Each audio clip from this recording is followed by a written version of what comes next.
घोसरवाड इथं श्री सिद्धेश्वर देवाची भव्य यात्रा उत्साहात सुरुवात। घोसरवाड येथील दूधगंगा नदीच्या काठावर वसलेल्या जागृत दैवत श्री सिद्धेश्वर देवाची वार्षिक भव्य यात्रा 25 जानेवारी रोजी मोठ्या भक्तिभावात व उत्साहात पार पडली। सकाळी देवळातून पालखी मोठ्या थाटामाटात बाहेर निघाल्यानं संपूर्ण गाव भक्तिमय वातावरणात न्हाऊन निघाले।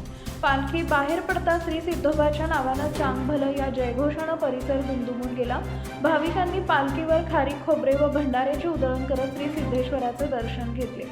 पालखी देवळातून निघून दूधगंगा नदीकडे मार्गस्थ झाली। यावेळी गावातील अबालवृद्ध, महिला व युवक मोठ्या संख्येनं यात्रेत सहभागी झाले होते।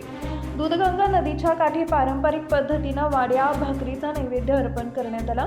त्यानंतर सर्व भाविकांनी स्नेहमेळावा स्वरूपात सामूहिक भोजनाचा आनंद घेतला। दुपारनंतर पालखी संध्याकाळी गावाकडे परत आली, मात्र परंपरेनुसार पालखी वेशीमध्ये थांबली।